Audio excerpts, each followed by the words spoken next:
John. How are you today? I'm good, Elliot. Congratulations. This is our 300th episode. And I think what we've tried to do in these past several years is give people a snapshot of what's gone on the particular week we're recording or the end of the week before. Obviously, both of us have views, but at the end of the day, what we tell people is take a look at the source material that we're referencing, and hopefully it improves your ability to understand the AML, CFT, sanctions space. So hopefully we've done that in the course of all of these episodes. Agreed. That is why we do them. We never talked about how long do you think we'll do this when you came up with the idea and we decided to launch it. But we've been at it for a while now. That's for sure. And there's, as much as people want to think that we are the two Muppets in the balcony, we try not to do that as much as possible. And I always forget the names. You must remember Waldorf and Stadler and Waldorf. Stadler and Waldorf. Yes, there you go. And younger folks, which is almost everybody that listens to us, can Google those names. I'm sure you can find clips on YouTube, and on the Disney Channel, you might be able to find the whole Muppet Show, and you can see them there. So last week, we had our 5th annual AML Partnership Forum in Washington, D.C. It's a great group of volunteers, both from the private sector and from federal law enforcement. We had a great turnout and lots of really good information exchange and relationships created. As you and I have talked about repeatedly, it's a Chatham House rules type of thing. So there are no recordings, but there were some themes that came out of there. John, what were the handful of top-level takeaways that you got from the 2 days of conversation? Well, I think the key concept is partnership, right? And we recognize the career efforts of Guy Fico, who is stepping down as the IRS CI chief.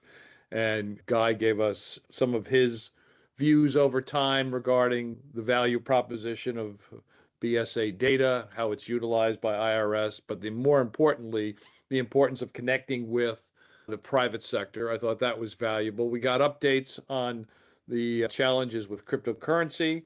I was able to moderate a panel on human trafficking and smuggling. And sadly, one of the themes there is the rise in sextortion, which I know that the various law enforcement agencies have highlighted as issues for the financial sector to look for in terms of reporting. And then in addition to that, updates on all the sorts of frauds that continue to challenge this community and some real good case studies but it's always amazing to me how these criminals think they're going to get away with things and just how much goes into what they do to steal money, to commit fraud, to deal with phony documentation and all that. So all that really useful for the audience who are experts in their own right, whether they were on the panel or in the audience. I think that's important to note as well. What were some of your thoughts? Well, in addition to hearing from Guy about his long and valuable career of public service, we also heard from Jared Koopman, who will be his successor. And it was interesting to hear his perspective also on public-private partnership, but on other things too, as he takes over as the chief at IRSCI. And we actually had 4, either former, current, or about to be chiefs in the room, which was really good too. We got a nice range of perspectives over a period of time. So that was our 5th annual. The game plan is to have a 6th, probably in the March 2027 timeframe. But as we've said all along, the key element of this is no press, no exhibit hall, and an opportunity to exchange important information. So we're going to continue to do that and look for more information on next year's when we start to plan that, which will be later this year. So what would you like to talk about this week, John? Well, corruption is still an issue we like to cover and talk about. So maybe we'll mention a couple things. We are unfortunately in the 4th week of this war with Iran, and obviously our thoughts and prayers and support go to the families of the soldiers that have lost their lives thus far. And we're hoping there'll be a culmination of this in some fashion. But the corruption that occurs in wartime has gone on for, I'm sure, centuries. But this particular thing just jumped out at me, and I wanted to mention this. Reported by the BBC, They report that oil traders bet millions of dollars minutes before the president talked about what was going on with Iran. And so, in the BBC version, and it's been reported in other media outlets, traders bet hundreds of millions of dollars on oil contracts just minutes before Trump announced on Monday that the U.S. would postpone strikes against Iranian energy infrastructure. Market data reviewed by the BBC shows that the volume of trade spiked around 15 minutes before the social media post by the president announcing the move. The price of oil fell sharply after the announcement, dropping 14% in a matter of minutes. Traders who bet on the unexpected move would have made money. And some market analysts say that that unusual activity opens up the possibility that bets may have been placed with prior knowledge of the decision. So I would reference that. And with the expansion of what's it called? Polymarket? Is that the name of the where you That one and Kalshi. yeah, so you can bet on anything, which is not a great thing. What could possibly go wrong? These kind of things could go wrong. So I thought it was important to mention that. Related to the war, the Treasury has issued an Iranian-related general license. We talked about the Russia one last week, but this license authorizes the delivery and sale of crude oil and petroleum products of Iranian origin loaded on vessels as of March 20th. Now, we heard some explanation over the weekend on some of the public policy shows, what have you, that this is actually going to benefit the U.S. and globally. But I've heard others say that this and what happened with Russia will enable Russia to continue its attacks on Ukraine. So again, I'm not bright enough to figure out all of this, but I think those two things seem to be confusing, to say the least. I'm also not smart enough to figure out how all this stuff works at the global economy level, but I have to say that I think I'm smart enough to realize that it's reasonably ironic that this action will allow a country that we've attacked to fund its response to our attacks. Yes. I don't know what to do with that. Not something I recall in the other wars or conflicts that the U.S. has been involved in during my lifetime, or the ones I've read about in looking at history. Maybe it was happening and just didn't make the front pages.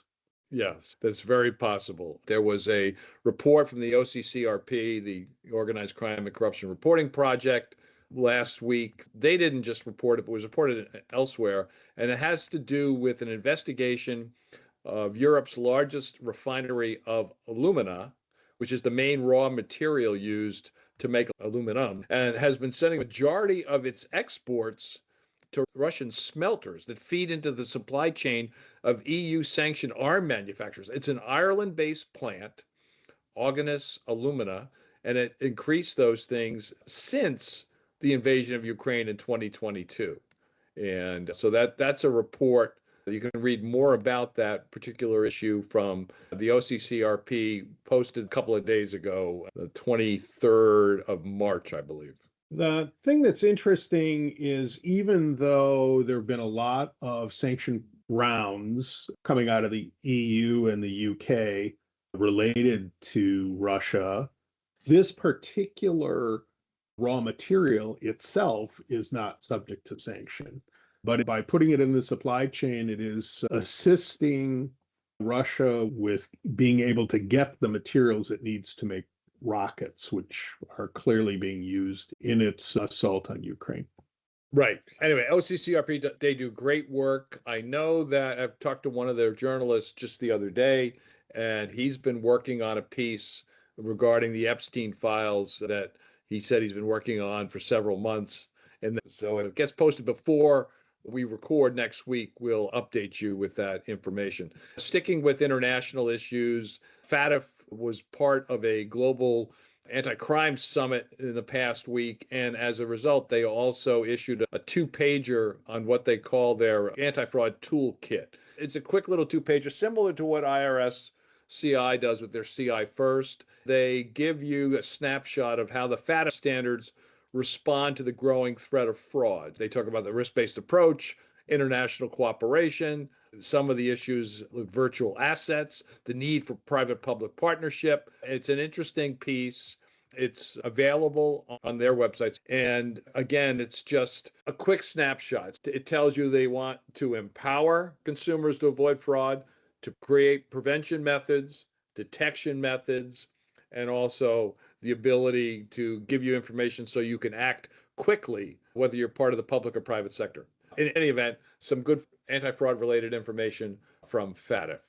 We also saw that late last week, a Texas-based U.S. District Court judge sided with the Pacific Legal Foundation in a ruling striking down FinCEN's residential real estate AML rule. At the moment, I haven't seen an indication of whether or not FinCEN Treasury plan to appeal, and I haven't seen anything that indicated that there was a request for a stay. The quote that I picked out of the decision, the agency fails to explain or show how non-financed residential real estate transactions are categorically suspicious, the judge indicated. Don't know that would have been the standard I would have thought it would have been judged by. And one of the articles I read quoted former Treasury Secretary Janet Yellen indicating at the time when she was still at the Fed, $2.3 billion was laundered through U.S. real estate between 2015 and 2020. So whether it's suspicious or not, there's certainly laundering going on there. But we'll see. The FACT Coalition director said the district court in Texas has sided with cartels, money launderers, and U.S. adversaries. The defendant in this case would have been the government, so it'll be up to them to decide whether or not to appeal. Can you say forum shopping? I can, actually. One of the things I remember from civil and criminal procedure when I took those courses in law school, which is a really long time ago, I remember spending a lot of time and examining the whole challenge of forum shopping. But the challenge is you can sue the federal government anywhere. There's a handful of cases that have to be brought in certain places, but otherwise you can pick your forum. Part of what we try to do is with the sources to let you know where the information that we're repeating comes from, and it sometimes matters, sometimes does not. This next story has only appeared in, near as I can tell, on the CBS News site, so I'll leave that out there. And the story came late last week after we recorded, and it is headlined, "The FBI and IRS will investigate nonprofit groups for domestic terrorism links." So an exclusive to CBS News. They briefed several individuals there, and they say that this is based on a December memo by Attorney General Bondi that ordered law enforcement agencies and federal prosecutors to prioritize efforts to investigate and prosecute groups and individuals who belong to anti-fascist Antifa movement or are deemed extremist. Quoting here, "These domestic terrorists use violence or the threat of violence to advance political, social agendas." And you can read the rest of that. But that was from the December 4th memo. It asked law enforcement agents to consider potential tax crimes in which extremist groups are suspected of defrauding the IRS. The FBI did not comment on this. As you know, we've been working closely with our colleagues in the humanitarian world, and obviously there's concern that certain groups, depending on their mission, might be targeted. We'll see what happens. As I said, I have not seen this story reported elsewhere. There is a former domestic terrorism counsel at DOJ quoted in the story, and he said that this memo is concerning and does raise questions about what predication the FBI has in order to legally justify creating a list of groups that should be targeted for criminal investigation. So we'll see how this turns out. But I thought we'd mention it again, only appeared in CBS News Online. So it's important that we identify where the information is, but it's relevant to our community, so we thought we'd mention it. It's interesting, even though domestic terrorism is defined in a few statutes, there isn't actually a statute that specifically outlaws, if you will, or creates a penalty for domestic terrorism. And that's part of the reason I think that IRS is pulled in. So if you can find these groups are misusing their nonprofit status or tax exempt status or that they're doing other things like money laundering, then you have something to get them into court. Staying with terrorism, The Economist, in a column in the March 21st edition, talked about whether or not the obsession with immigration by the administration is it leaving America exposed. They mentioned a couple of the attacks since the war with Iran started, and then mentioned the fact that the counterterrorism staffing at the DHS and the FBI has been substantially reduced. And so the question is, and this comes from not left-leaning groups, but groups like the Cato Institute, that's a right-leaning think tank, that they say that more than 12,000 of the department's investigative officers, this is DHS, some of whom work in counterterrorism, were reassigned to immigration enforcement. And then roughly 2,000 Border Patrol agents that are normally tasked with guarding against threats were pulled off their duties again to arrest and detain migrants. And the same pattern seems to be evident at the FBI in terms of the reduction of staff that were previously dedicated to counterterrorism. So again, this is in The Economist, the March 21st issue, and just asking the question of whether or not these are, quote, distracted defenses, unquote. And if I recall correctly, about a year ago, there was, as part of the broad effort to reduce the size of the federal workforce, that there were a number of anti-terrorism and counterterrorism groups within the government in various departments that either saw people taking early exit packages or having their positions eliminated. So before we reassign them to do things that may or may not fit squarely into the remit of counterterrorism, first thing we did is we said we don't need as many of these folks, which is kind of an interesting bad start followed by bad follow-up. But we'll see. John, I think there are a couple other things you wanted to touch on. Well, I would just very quickly, we know based on media reports, and this first appeared with what is now called MS Now, but it was written by Carol Leonnig, who actually wrote an excellent book about the history of the Secret Service that I read a couple of years ago. But it's also been covered by now the Washington Post and the New York Times, and that is that the special counsel Jack Smith, when he had gathered evidence regarding the Mar-a-Lago case in terms of information there, now there's been some information that it's not been leaked. It was part of the filing. It said that the special counsel's office found that when Trump held on to documents, these were being done, they believe, for personal financial gain. So again, read the story. It said they had evidence indicating that after leaving office, Trump had also shown a classified map to passengers on a private plane that only 6 people had access to. This is based in part, Congressman Jamie Raskin of Maryland has sent a letter this week to Attorney General Bondi in which he references this information from the progress memo in January of 2023 that was reviewed by the authors of the piece that said that Trump held on to many documents related to his businesses. Since there's been a lot of media coverage of this whole thing, this is pretty brand new information. So it'll be interesting to see how this plays out, if at all. And Jack Smith, because he was a former member of DOJ, he's under essentially a gag order from the Attorney General, which prior government officials, that's not that unusual. But he's refusing to make any comment, which I think, given his circumstances, makes sense.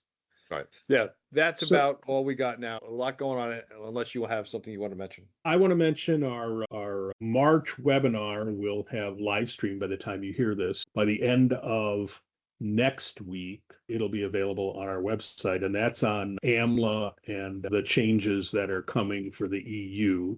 I recommend you take a look at it, the recording, because even if you're in the US, I think it's important to understand what's happening in other major parts of the world. And then our April webinar is going to be on scams related to elder abuse and sexploitation. That's going to live stream on April 23rd at 1 p.m. Eastern Time. And we're lining up some great experts. And so you can register for that at our website. And John, I know before we signed off, you wanted to talk about the recent loss of a public servant. I always think that it's very important to recognize that we still have those that dedicate their lives to true public service, and Robert Mueller was clearly one of them, a recipient of the Bronze Star and a Purple Heart. He was a U.S. attorney in Massachusetts, the FBI director, and handled the Russia investigation. I got to meet him only once. It was after 9/11 with the meetings we had up in New York with bankers and analysts from the FBI to share information. Just a very quiet person, but commanded the room sort of thing. And our good friend Dennis Larmel worked directly for Director Mueller when they set up TFOS. So just wanted to mention that it was sad to see, but a tremendous life that he led. I do want to mention one other thing. We're not doing video, but if we did video, you would see on my bookshelf behind me the Mueller report, a dog-eared copy, because I actually read it from cover to cover, unlike some that pretended that they've read it. And just a couple things I should mention based on that investigation. There were 37 indictments, including 6 former Trump advisors. Trump associates repeatedly lied to investigators about their contact with Russia. And then a statement was signed by over 1,000 former federal prosecutors concluded that anybody else that would have engaged in obstruction conduct would have been indicted. It's clear to me as a lawyer, not a criminal defense lawyer, that there was obstruction here. So as we see history being revised, I think it's important that we mention the facts. And those are the facts. If you don't accept my thoughts on them, read the report. It's still very much available. But more importantly, Robert Mueller was such a dedicated public servant, and I just want to make sure that we in the AML community understand that, and as we move on, not forget that. John, thanks for those words. I will talk to you next week. You have a good rest of the week, and we'll do episode 301. Happy 300th. Take care. You too. Bye-bye.